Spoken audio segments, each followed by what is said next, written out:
So we were really good in our target punting. Made a big difference tonight in this game with Tom and our coverage and downing the ball inside the 10 several times. We were really good in our return game. Good with penalties. For the most part, we weren't very penalized. We were even with turnovers, right? We intercepted one, and then they blocked a punt, which is basically the same thing, so we were even with turnovers. Obviously, offensively, we played really well. Spencer was really good. Wideouts made plays. Backs, I did a nice job, took care of the football, made plays. Played pretty good up front. Without watching the tape, looks like to me we need to improve in run blocking some. Looked like we could have run blocked a little better. We did protect good. I thought our protection was really good. Defensively, we played good up until the middle of the third quarter, and we had a lot of young guys get a taste of what it's like to be out there. So I told them in the locker room that, we try to tell them that the game goes fast, plays fast, but there's just no substitute for being in the game. So, gosh, you look at 11, you look at 0, 3, 2, 7, even 1 for us, even though he's played a little bit, but he's new for us. All those young guys got thrown in the fire, and I mentioned to you guys that I thought they do a really good job on offense. They have good schemes. They have good concepts. They know what they're doing. They do a good job with 12 personnel, with 2 tight ends and some play action stuff and some different things. So I give them some credit for really good scheme and concepts. But good to get the win. We've got a lot of work to do in all areas. Told them that. We'll practice tomorrow and then give them Saturday off and then back at it Sunday and get ready for the next one. Talked about before the season, just like the offense going faster and kind of really pushing the tempo. I know Spencer had talked about how he looked forward to doing that. What did you think of the way the offense was able to move so quickly, especially early on? We were very effective playing fast, and one thing that works against us a little bit is once you get ahead by, I think we were ahead by 4 touchdowns, and obviously you don't want to play fast, so then you slow down, and we're probably not as good at that as we are by playing fast. But I was pleased with our ability to play fast and make plays in space. Is that the ideal speed you want with the offense? That was good. I thought we were good. I thought we were clean. Again, I thought we were really good in protection. They had played well last year in pass rush mode. This team did. And so I was a little concerned about that, but I thought our guys handled it pretty well. We've got to do a better job coming off on the backers and getting up on the second level guys sometime in the inside run game. Coach, is there anything significant about that football you brought in? That's the 150 one. Yeah, Chad Weiberg presented that to me in the locker room, so that was nice. It's a cool deal. Like I told the team, takes a lot of really, really quality people and good young men for a guy to stay in one place long enough to win 150 games. I'm just lucky enough to be along for the ride, but it's pretty cool. Based on what you can see without obviously having looked at tape, how'd you feel your back 7 played? I'm going to say average is all I can say. I mean, I could see some of that without looking at the tape. And when I watched it, most of it was young guys. And so there's a learning process. And I say this, I've said it to you guys, they got to grow up quick. But they'll be better in the next game than they were in this game just from being out there and making mistakes. So our philosophy is when you make mistakes, which we know you're going to, that's just the way it is, make them go in full speed. And then now the coaches have to identify what the issues were. Sometimes it can be the offense and defensive or special teams coaches. It might not be the players. Coaches sometimes share some of that. So we identify what the issue was, where it was coaches, where it was the call, whether we got schemed on certain things, or if it's the player, what's the solution to it? Correct it, put a plan in place, try to be better next week. But I'm going to guess that we were average, and a lot of it was had to do with youth. Mike, What was it like seeing Braden back out there after Good. a year off and putting up the numbers he did? Yeah, today? it was good to see him out there. You know, he's fast, experienced. No substitute for experience. I mean, he's in year 5, something like that. So you saw what a mature player can do. Good to have him back out there. I think he got tired from not playing in games. I think that it caught up to him a little bit, which is fine. But it was good to have him out there. Mike, you mentioned Spencer's overall performance tonight, but after you guys are tied 7-7 right before the safety, he hops a pass to one of the Green twins, and after that, it looked like he hit the accelerator. Was there conversation on the sideline? Did he make a switch? What happened there? Nothing. He didn't set his feet. He got flat-footed and got his legs spread. And he was on his heels, and that's what happens most of the time. Now, he's very athletic. There's times he gets away with that, but he underthrew that ball. He had a couple drops, 2 or 3 drops also, but knock on wood, he's really good. He understands our concepts. He understands second nature for him to know where to go with the ball, and it was a big advantage for us. Did you feel like it was a little tough sledding right there for you guys, the way that Spencer was able to get going, just to react in that moment? Is that part of the evolution for him as you've seen him over the years? In which moment?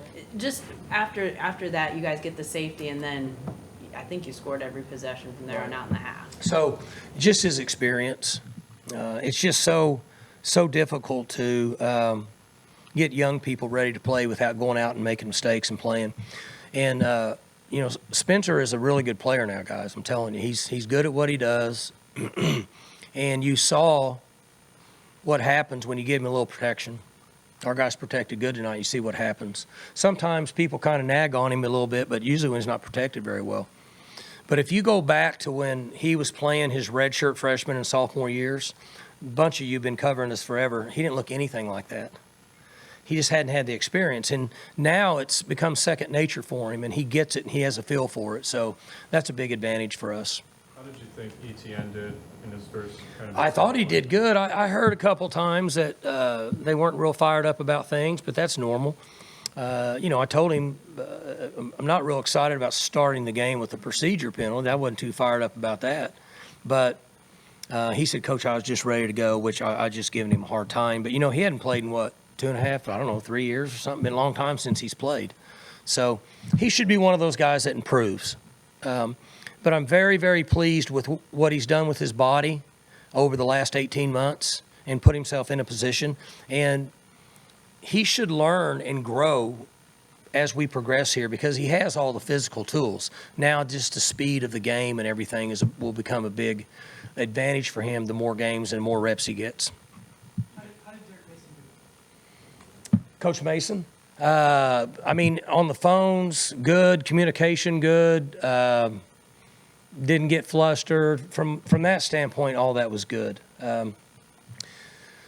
I have to watch tape on that side of the ball to know. I can tell you a lot more about offense because that's what I live. The other side of the ball, if I'm not watching tape, it's hard for me to really know what's going on at this time, okay? Because I don't want to go down during the game and start getting answers from them because I just slow them up from coaching and making adjustments.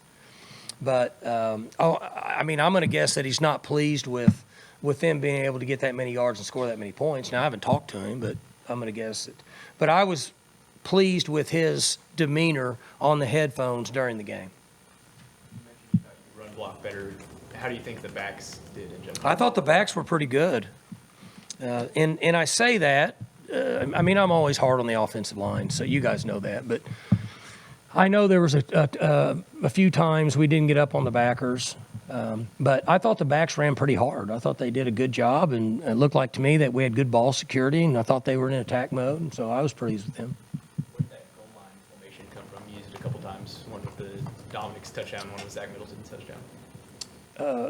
Our offensive staff, they in the off season, we felt like that we needed to have a package in short yardage goal line under the center where we're not standing 5.5 yards deep, we take the snap on 3rd and 1 or, second or third and goal from the 2. It's not real easy to do it. We've worked it all spring, we worked it all summer, and we worked it in August, and it's has been beneficial for us tonight. But there's a lot of comments about that, but we're not an under the center team. We play in the gun. The number of snaps that we've had under center in my career here compared to in the gun is probably less than 1%. Maybe worse than that, probably less than half of 1%. So we have to really work at that to have faith to get under the center and do that in those situations.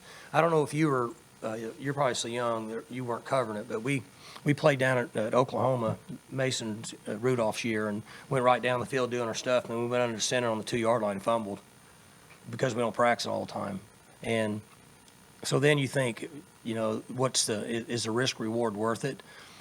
But we wanted to be better on short yardage and goal line than we were last year, so that's something that they worked on, and obviously it worked out well for us tonight.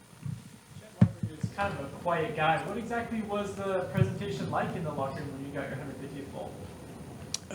You said I'm a quiet guy? No, Chad. Oh, Chad is a quiet guy. And he did admit that he knew that I would be embarrassed and not, but I really did. I did appreciate it and had nice things to say about me. And but really, the truth is, right? It's a big operation, about 190 people, and over a period of years, that's what it takes. And we have a good group. We have 127 guys. They're good guys. They're good quality people. They do well in school. They work hard, and so. There's no way that could take place without a whole bunch of people, that's for sure. Michael, were both defenses, particularly early, sort of committed to stopping the run? Most of what? Were both sides, both you and Central Michigan, committed to stopping the run? I'm going to be honest with you. I don't know if you were up there the other day, but I told people that I thought my concern with them, well, you was there, I think, at the press conference, is them lining up and trying to pound us. And they didn't do that. They got in a lot of heavy sets and different formations and free released everybody and threw the ball to the backs and tight ends quick and a lot of wheel routes and such. I'm almost certain that I'm going to throw a number out there, the first 25 throws, I don't think any of them went past 8 yards. So the approach that they took was, and I'm speaking for them, I could be wrong, was I'm not sure we can protect against their edge pressure. Don't hold the ball, just free release everybody and get rid of it. And it worked out well for them. They didn't try to pound as much as what I thought they would have. What are you getting the 150th win or seeing your son finally get in and play at quarterback? Well, I mean, this is a big deal because this is a big deal for a long time. But everybody wants to see their kids do good and go out there and he's 3 more plays and get a little bit more experience. But no, I was proud of him. For the first time, I guess, what was your first initial reaction when you see another Gundy playing quarterback? Well, I'm proud of him. Like I mentioned, obviously I knew he was coming out because we talked about it. And if, we ended up giving up the last touchdown, or we could have played a little bit more offense, but so we had to, go back into a 4-minute mode and kind of protect ourselves from something crazy happening. But again, we've got, a fantastic quarterback, and we got 2 good young prospects that deserve to play if they get a chance. Who's better, you or him? Me. Clearly me. Do you have an update on Jaden Bray? What's that? Do you have an update on Jaden Bray? We check him weekly. We get him wrapped up in a splint. We get him, I don't know what it is, like they keep him that way, and we check him weekly. Some of tonight, Mike, the fact that there's still some familiarizing going on between Derek and his guys on defense? I hate to step out there. I'm going to say maybe not as much as people would think. There's just a lot of young guys out there. And when you have a number of young guys in positions like that, even the second level guys, they're just learning on the run. 11 and 0 and 4 have never played. And last year you had Malcolm, who's played in 200 games, and Harper, who was a 9th-year senior. and they've been there so much. And then you had Bernard and McAllister. You had so many experienced guys back there that we were able to rely on and do a lot of different things. So were there mistakes made? Sure. Do we wish that they would have played better? Sure. I'll have a better answer for you. When's my press conference? Monday? Monday.